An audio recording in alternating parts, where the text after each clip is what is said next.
Kasus COVID-19 di wilayah Sumatera Utara terus mengalami peningkatan mencapai 932 kasus. Pihak Lapas Kelas 1 Tanjung Gusta Medan lakukan razia terhadap seluruh blok hunian warga binaan. Pemko Binjai melakukan uji coba perdana Sistem Informasi Guru Mengajar atau SIGUM.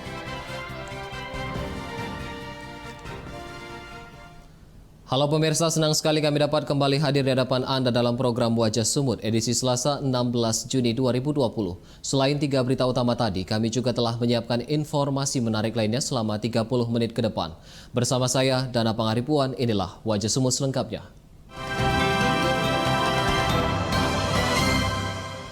Kasus COVID-19 di Sumatera Utara meningkat sebanyak 60 kasus menjadi 932 kasus positif terkonfirmasi dari pemeriksaan PCR. Sementara jumlah PDP yang menjalani perawatan sebanyak 151 pasien. Tanggal 15 Juni 2020. Data tersebut dikonfirmasi gugus tugas percepatan penanganan COVID-19 Sumatera Utara per tanggal 15 Juni 2020 pukul 16.00 waktu Indonesia Barat. Jumlah kasus positif COVID-19 saat ini mencapai 932 kasus positif terkonfirmasi dari pemeriksaan PCR, sedangkan PDP sebanyak 151 pasien. Untuk kasus positif yang meninggal dunia berjumlah 65 orang dan yang telah dinyatakan sembuh mencapai 215 orang. Juru bicara tim gugus tugas COVID-19 Sumatera Utara Wiko Irwan kembali menghimbau warga untuk terus mematuhi aturan protap COVID-19 seperti menggunakan masker, mencuci tangan, dan menjaga jarak. Masih berlangsung di wilayah Sumatera Utara. Peningkat pasien dalam pengawasan sebanyak 151 penderita. COVID-19 positif sebanyak 932 kasus. Meninggal dunia sebanyak 65 penderita dan penderita COVID yang sembuh sebanyak 215 orang. Kasus COVID-19 di wilayah Sumatera Utara terus mengalami peningkatan yang kini mencapai 932 kasus. Peningkatan kasus tersebut dikarenakan gencarnya pemeriksaan rapid test dan penambahan kemampuan uji swab PCR. Hal tersebut disampaikan Kepala Dinas Kesehatan Provinsi Sumatera Utara Alwi Mujahid Hasibuan. Alwi menyampaikan bahwa kasus COVID-19 di Sumatera Utara masih mengalami peningkatan sebanyak 60 kasus positif yang terkonfirmasi dari uji swab PCR. Peningkatan kasus ini diakibatkan semakin gencarnya tim gugus tugas COVID-19 di Sumatera Utara yang melakukan pemeriksaan rapid test dan uji swab PCR. Alwi menyebut saat ini kemampuan pemeriksaan PCR terkait COVID-19 yang berjalan efektif mencapai 700 pemeriksaan PCR dalam sehari, diantaranya 300 di RS USU, 350 di Fakultas Kedokteran USU, dan 50 di RS Adam Malik Medan. Saat ini Pemprov Su akan meningkatkan kemampuan pemeriksaan PCR di Rumah Sakit TNI Medan dan Pelindo yang ditargetkan mencapai 1.000 pemeriksaan spesimen COVID-19 dengan metode PCR dalam sehari. Selain itu, rendahnya tingkat kesadaran masyarakat dalam mematuhi protokol kesehatan juga menjadi salah satu penyebab masih tingginya rasio penularan COVID-19 di Sumatera Utara. Alwi menambahkan para pakar kesehatan memperkirakan puncak kasus COVID-19 di Sumatera Utara akan terjadi pada bulan Juli mendatang. Ini memang seperti yang sudah diprediksi oleh para ahli dan juga beberapa hal lain yang membuat ini meningkat. Pertama, semakin gencarnya teman-teman di tingkat puskesmas maupun di tingkat kabupaten kota melakukan rapid test, bahkan ada yang secara masif ya, secara massal ya. Itu mengakibatkan semakin banyaknya dijumpai yang reaktif dan kemudian yang reaktif ini diperiksa secara swab untuk diperiksa dengan PCR ya, PCR. Ratusan orang yang terdiri dari anggota DPRD dan seluruh ASN di lingkungan DPRD Kota Medan menjalani rapid test pada Senin kemarin. Rapid test dilaksanakan bekerjasama dengan tim gugus tugas COVID-19 Sumatera Utara guna memutus rantai penyebaran COVID-19 di Kota Medan. Para anggota Dewan beserta seluruh pegawai dari berbagai satuan pelayanan dan staf ahli di DPRD Kota Medan menjalani pemeriksaan rapid test. Pelaksanaan rapid test dilakukan oleh tim gugus tugas COVID-19 Sumatera Utara dengan menerapkan protokol kesehatan. Rapid test dilaksanakan sebagai bentuk persiapan Kota Medan menjelang penerapan tatanan kenormalan baru atau new normal. Sekretaris Dewan DPRD Kota Medan Abdul Aziz mengatakan dari total 350 orang yang diperiksa, belum ada yang dinyatakan reaktif. Pihak Sekwan selanjutnya akan melakukan monitoring terhadap seluruh anggota DPRD dan pegawai terhadap kemungkinan terpapar COVID-19. Ya, hari ini yang kita rapid test itu semua anggota DPR, semua ASN, semua PHL, staf ahli, kemudian cleaning service, terus security. Berapa total? Sekitar lebih kurang 50 orang. Ini berjalan dari pagi, Pak, sampai Dari pagi sampai sore. Kita butuhkan 1 hari ini selesai. sejauh ini, Pak, sudah ada ditemukan yang reaktif? Sampai saat ini belum, masih. Guna mensosialisasikan peraturan wali kota tentang kewajiban menggunakan masker, pemerintah Kota Binjai melakukan sosialisasi kepada masyarakat sekaligus membagikan 20.000 masker gratis. Sosialisasi perwal berlangsung selama 3 hari dan selanjutnya akan dilakukan penindakan. Salah satu lokasi yang dijadikan sebagai titik sosialisasi peraturan wali kota adalah persimpangan lampu merah di depan kantor wali kota Binjai. Puluhan petugas dari BPBD, Satpol PP, dan Tagana membagikan masker gratis kepada pengguna jalan yang tidak menggunakan masker. Selain membagikan masker, petugas juga mengingatkan para pengguna jalan tentang sanksi yang akan diberlakukan pemerintah Kota Binjai terhadap warga yang tidak mematuhi peraturan terkait kewajiban menggunakan masker. Dalam perwal terdapat sanksi pencabutan identitas tempat tinggal hingga pencabutan izin usaha. Kepala BPBD Kota Binjai Ahmad Yani mengatakan peraturan wali kota diterapkan sebagai bentuk kesiapan pemerintah dan warga Kota Binjai dalam menghadapi kenormalan baru atau new normal. Untuk sosialisasi kita lakukan selama 3 hari dengan membagikan kurang lebih 20.000 masker di 6 titik selama 3 hari sambil kita terus menginstruksikan kepada masyarakat bahwa mereka harus menggunakan protokol kesehatan yang sudah diatur di dalam peraturan wali kota tersebut, bahwa masyarakat harus tetap menjaga jarak, mencuci tangan. Dalam rangka mendukung kebijakan pemerintah terkait wacana penerapan kenormalan baru atau new normal, pemerintah Kabupaten Pakpak Barat melakukan peninjauan ke sejumlah pasar tradisional. Seperti di pasar tradisional Desa Binalun di Kecamatan Sitelu Tali Urang Jehe, Kabupaten Pakpak Barat. Pemerintah Kabupaten Pakpak Barat melakukan pemeriksaan terhadap ketersediaan kelengkapan tempat mencuci tangan di pasar tersebut. Selain pemeriksaan fasilitas kesehatan, Pemkab juga melakukan sosialisasi kepada para pedagang maupun pengunjung pasar terkait kewajiban menggunakan masker dan penerapan social distancing. Sosialisasi disampaikan sebagai upaya pencegahan penyebaran COVID-19 sekaligus pemahaman terhadap berbagai ketentuan penerapan protokol kesehatan bagi penyelenggara kegiatan di pasar rakyat di tengah pandemi COVID-19. Sementara pejabat Bupati Pakpak Barat Asrey Nasution mengatakan peninjauan ke sejumlah pasar dilakukan untuk mengetahui tingkat kepatuhan masyarakat jelang penerapan new normal. Kunjungan ke pasar tradisional ini juga dilakukan untuk memeriksa ketersediaan pangan dan harga kebutuhan pokok. Hingga saat ini Kabupaten Pakpak Barat masih berstatus zona hijau penyebaran COVID-19. Harga gambir sudah kembali normal, yang semula 18.000 sekarang sudah bisa dibeli oleh pemerintah melalui PDPAL dengan harga 25 sampai 26.000. Tentu ini pelan-pelan ekonomi kita kembali pulih dengan catatan kita harus secara disiplin utuh. Pemirsa, usai jeda akan hadir informasi mengenai pihak Lapas Kelas 1 Tanjung Gusta Medan lakukan razia terhadap seluruh blok hunian warga binaan. Tetaplah bersama kami.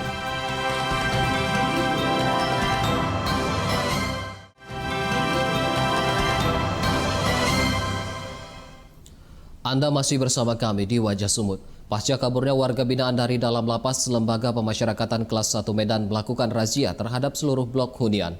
Dalam razia tersebut, petugas tidak menemukan benda terlarang dari dalam lapas. Pasca kaburnya 3 narapidana dari dalam lapas Tanjung Gusta, beberapa waktu lalu, pihak Lembaga Pemasyarakatan Kelas 1 Medan melakukan razia terhadap seluruh blok tahanan. Razia dilakukan sebagai langkah antisipasi mencegah peristiwa serupa kembali terjadi di Lapas Kelas 1 Medan.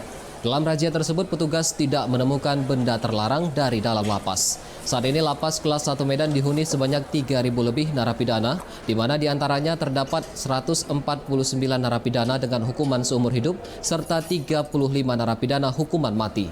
Sementara Kepala Lembaga Pemasyarakatan kelas 1 Medan Frans Elias Niko mengatakan dengan banyaknya narapidana dengan hukuman tinggi membuat resiko gangguan keamanan di dalam lapas bisa saja terulang kembali. Untuk memperketat penjagaan, monitoring serta razia di dalam blok hunian akan terus dilakukan guna menghindari terjadinya pelanggaran hukum di dalam lapas. Karena isi penghuni kita lebih besar daripada jumlah penghuni, dari jumlah petugas, maka yang kita terapkan adalah sistem intelijen. Sistem intelijen kita, jadi kita sistem berantai. Dari setiap petugas mempunyai intelijen di dalam di blok, sehingga kejadian-kejadian yang sekecil apapun. Satres Narkoba Polrestabes Medan memusnahkan barang bukti narkotika jenis sabu sebanyak 35 kg yang disita dari 2 tersangka jaringan narkotika internasional. Dalam kasus ini, 1 tersangka ditembak mati petugas kepolisian. Pemusnahan barang bukti 35 kg sabu-sabu dilaksanakan di Mapolrestabes Medan yang dihadiri pihak Kejaksaan Negeri Medan, Forum Kerukunan Umat Beragama, warga dan tersangka. Sebelum dimusnahkan, barang bukti narkoba terlebih dahulu diperiksa tim lapor Polda Sumut untuk memastikan kualitas zat berbahaya tersebut. Pemusnahan kemudian dilakukan dengan cara direbus ke dalam air mendidih.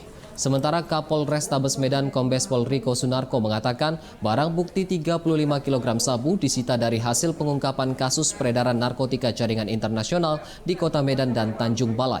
Dalam pengungkapan tersebut, 1 orang pelaku atas nama MJ ditembak mati polisi karena melakukan perlawanan saat akan ditangkap. Musnahkan 35 kg sabu-sabu.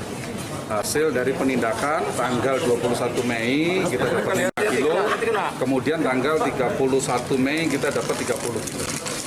Ini kalau dipakai bisa menyelamatkan sekitar 350.000 generasi muda kita. Pak, terkait dengan jaringan ini apakah masih akan terus kita kembangkan lagi atau sudah berhenti? Badan Narkotika Nasional Kota Tebing Tinggi memusnahkan 678 gram barang bukti sabu yang disita dari seorang bandar narkoba asal Aceh. Pemusnahan barang bukti sabu dilakukan di halaman kantor BNN Kota Tebing Tinggi yang dihadiri unsur Forkopimda dan disaksikan tersangka bandar narkoba berinisial MY beserta kuasa hukumnya. Sebelumnya MY yang merupakan warga Aceh Utara ditangkap petugas BNNK Kota Tebing Tinggi bersama petugas Subdenpom di rumah kontrakannya di Kota Tebing Tinggi dengan barang bukti 18 bungkus plastik berisi sabu seberat 877 gram. Setelah disisihkan untuk barang bukti di pengadilan, sebanyak 678 gram sabu, sisanya kemudian dimusnahkan dengan cara di blender. Kepala Bidang Berantas BNN Provinsi Sumatera Utara, Kombes Pol Sempana Sitepu mengatakan selain menerapkan Undang-Undang Narkotika, BNN juga akan menerapkan Undang-Undang Tindak Pidana Pencucian Uang untuk memiskinkan para bandar narkoba. Setiap pelaku pengedar narkoba wajib dimiskinkan. Artinya apa? Ketika kita menangkap tindak pidana narkotika sebagai tindak pidana asal, itu wajib dilakukan tindak pidana pencucian uang. Yang tujuannya apa? Memiskinkan. Karena kita tahu bersama ya, narkoba ini kan... Seorang oknum polisi pemasok narkoba ke dalam rumah tahanan di Mapolresta Medan terancam dipecat dari kesatuan. Kini pelaku Brigadir G masih ditahan di Satres Narkoba Polrestabes Medan. Hal tersebut disampaikan Kapolrestabes Medan Kombes Pol Riko Sunarko kepada awak media. Proses hukum terhadap oknum Brigadir G saat ini masih dalam proses penyidikan. Kapolrestabes menyebutkan tersangka akan menjalani 2 proses peradilan, yakni proses hukum di Pengadilan Negeri dan Peradilan Sidang Kode Etik. Sementara terkait status tersangka yang masih dalam masa pembinaan Propam Polrestabes Medan akan memperberat hukuman hingga pemecatan. Sedangkan kepada petugas kepolisian yang melakukan penangkapan terhadap pelaku akan diberikan penghargaan oleh pimpinan. Sebelumnya, 1 orang oknum polisi inisial Brigadir G kedapatan membawa sabu-sabu ke dalam rumah tahanan di polisi di Mapolrestabes Medan. Yang bersangkutan kita proses, pasti. Pidana kita proses, kode etik kita proses. Terancam PDTH nggak, Pak? Itu tergantung nanti hasil daripada pemeriksaan dan komisi. Kita ke berita selanjutnya. Kepala Badan Pengelola Badan Keuangan dan Aset Daerah Tengku Ahmad Sopian dan Kepala Dinas Sosial Medan Endar Lubis diperiksa Kejaksaan Tinggi Sumatera Utara terkait dugaan korupsi anggaran COVID-19 di jajaran Pemko Medan. Setelah 5 jam diperiksa oleh tim pidana khusus Kejaksaan Tinggi Sumatera Utara Tengku Ahmad Sopian, Kepala Badan Pengelola Keuangan dan Aset Pemko Medan memilih diam saat ditanyai awak media terkait hasil pemeriksaan. Sopian diperiksa terkait dugaan korupsi penggunaan dana COVID-19 di jajaran gugus tugas percepatan penanganan COVID-19 Pemko Medan. Dalam struktur gugus tugas, Sopian menjabat sebagai koordinator bidang keuangan yang mengelola anggaran selama masa pandemi COVID-19 berlangsung. Tidak hanya Sopian, Endar Lubis yang juga Kepala Dinas Sosial Medan turut diperiksa terkait kasus yang sama.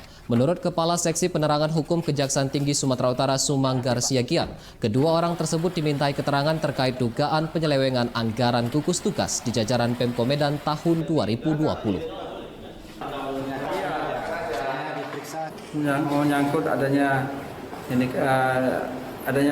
penyimpangan ataupun dugaan, ya kan, anggaran COVID-19 di Kota Medan. Jadi sampai dengan sekarang masih dalam tahap mengambil keterangan oleh tim dari tindak pidana khusus Kejaksaan Tinggi. Usai jeda kami akan kembali dengan informasi mengenai Pemko Binjai melakukan uji coba perdana Sistem Informasi Guru Mengajar atau SIGUM. Tetaplah bersama kami.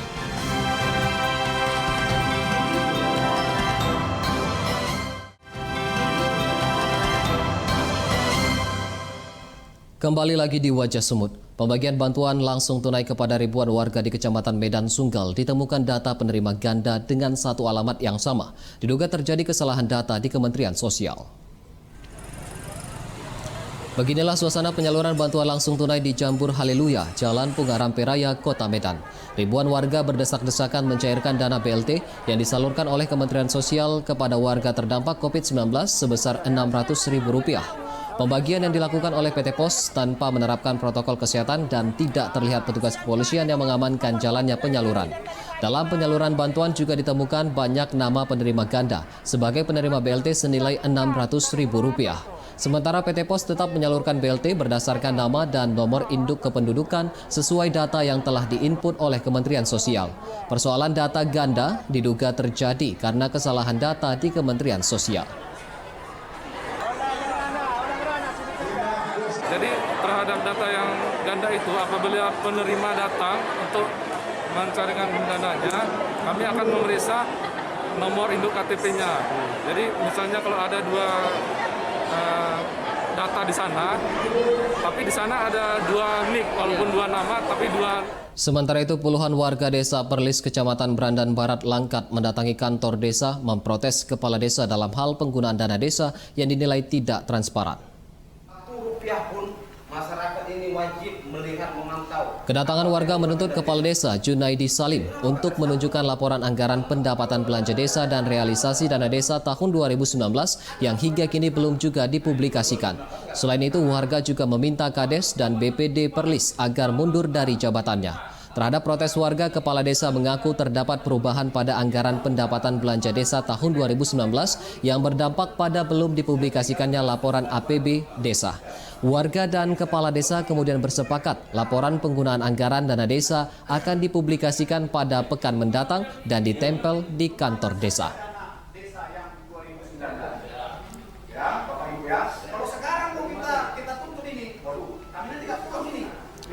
Kita ke berita selanjutnya. Guna meringankan beban ekonomi warga di tengah pandemi COVID-19, anggota DPR RI Komisi 1 fraksi Partai Nasdem Prananda Surya Paloh menyalurkan 20 ton beras kepada warga. Penyaluran bantuan dilakukan secara bertahap selama sepekan di Kota Medan dan Deli Serdang.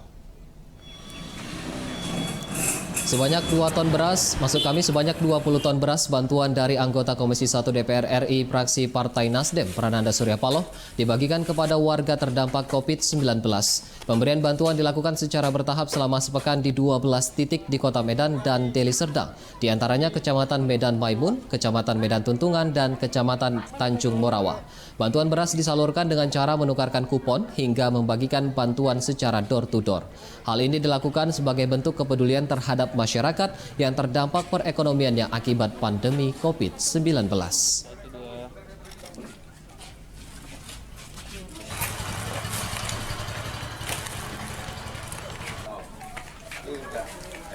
Pemko Binjai melakukan uji coba perdana Sistem Informasi Guru Mengajar atau SIGUM di 4 sekolah setingkat SMA di Kota Binjai dan Kabupaten Langkat. Dari hasil uji coba perdana ini, program SIGUM berjalan lancar dan bisa diikuti seluruh siswa.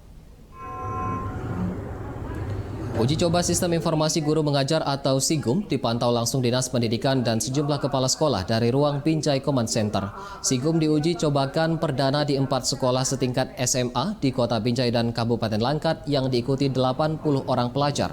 Kepala Dinas Pendidikan Kota Binjai Sri Ulina Ginting mengatakan uji coba awal diberikan 2 pelajaran yakni komputer dan matematika secara online.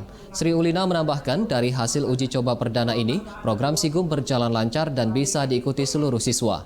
Setelah uji coba untuk tingkat SMA, direncanakan pada pekan depan akan dilakukan uji coba untuk tingkat SMP dan sekolah dasar. Berarti 4 sekolah dari 2 kabupaten kota ya? Juga diikuti oleh partisipannya kepala sekolah dari SD dan SMP. Ya, dari hasil uji coba hari pertama ini bagaimana hasil pantauan sistem yang SIGUM ini, Kak? Alhamdulillah lancar aja. Semua Lancar mereka aja. bisa ikut dan tadi kami sudah ngabsensi juga siswa-siswa. Pemirsa, beragam cara bisa dilakukan guna membantu sesama di tengah sulitnya ekonomi akibat pandemi COVID-19.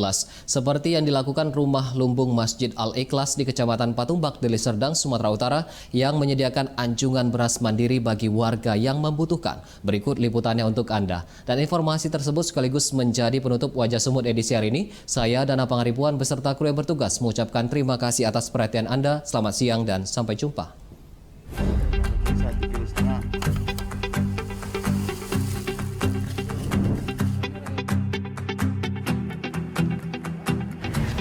Beginilah konsep anjungan beras mandiri yang dibuat oleh PKM Masjid Al-Ikhlas Perumahan Alam Patumbak Permai, Kecamatan Patumbak, Kabupaten Deli Serdang, Sumatera Utara. Rumah Lumbung Al-Ikhlas ini digagas oleh warga perumahan dengan dasar kepedulian terhadap warga kurang mampu dan yang terdampak pandemi COVID-19 sejak awal Juni lalu. Berawal dari gusarnya para sebagian warga kita menghadapi COVID-19, yaitu dengan membuat, yang pertama yang kita dirikan adalah Rumah Lumbung Al-Ikhlas yang ada di sini, dengan gerakan utama kita adalah anjungan beras mandiri, di mana warga yang terdampak, warga muslim yang terdampak di sekitaran perumahan kita maupun di luar dari perumahan kita, itu dapat memanfaatkan anjungan beras mandiri ini, di mana kita berharap setiap harinya warga kita bisa mengambil beras untuk dimanfaatkan, sehingga kita berharap juga tidak ada warga kita yang kelaparan. Itu prinsip dasarnya. Dengan moto ambil secukupnya, ingat yang lain, warga yang membutuhkan dapat mengambil beras langsung ke masjid pada 2 waktu, yakni pagi untuk pukul 6 hingga 7 pagi dan pukul 12 hingga 1 siang. Pengurus PKM Masjid Al-Ikhlas mengumpulkan dan mengelola beras yang diterima secara mandiri dan transparan, di mana sumbangan beras yang diterima sudah mencapai 160 kg. Menurut sejumlah warga, hadirnya Rumah Lumbung berkonsep anjungan beras mandiri sangat membantu warga di tengah sulitnya ekonomi akibat pandemi COVID-19. Alhamdulillah ya, dengan adanya ide warga mengadakan anjungan beras mandiri untuk warga sangat membantu, terutama untuk para warga yang terkena dampak COVID-19. Memang harapannya sih harus berjalan terus, karena tidak pun nanti dengan adanya COVID-19, tetapi kan bisa untuk mengatasi saudara kita yang lain juga yang istilahnya memiliki kekurangmampuan istilahnya dari ekonomi ya bisa berjalan terus ya begitulah harapan. Direncanakan konsep anjungan beras ini dapat dilakukan berkelanjutan untuk membantu warga meskipun nantinya tidak lagi pandemi COVID-19 dan diharapkan konsep bantuan ini dapat menjadi contoh bagi pemerintahan desa ataupun rumah ibadah lainnya sehingga semangat membantu sesama dan bersedekah tetap terjaga. Pemirsa, ini adalah salah satu cara yang dilakukan oleh warga di perumahan Alam Patumbak Permai Patumbak, Deli Serdang, tepatnya di Masjid Al-Ikhlas di kawasan perumahan untuk memberikan bantuan kepada masyarakat di tengah pandemi COVID-19. Warga mendirikan anjungan beras mandiri yang ini donasinya dari warga untuk warga agar warga ini terpenuhi kebutuhannya selama pandemi COVID-19 dan diharapkan nantinya ini tetap berlangsung meskipun tidak pandemi COVID-19. Dan bagi warga di sekitar Deli Serdang yang ingin menyumbangkan donasinya bisa datang langsung ke Masjid Al-Ikhlas untuk memberikan donasinya agar beras yang didonasikan tepat sasaran dan ini dapat bermanfaat bagi orang banyak. Demikian dari Deli Serdang, Sumatera Utara, dan Apang Ribuan, Edi Sembiring, Metro TV.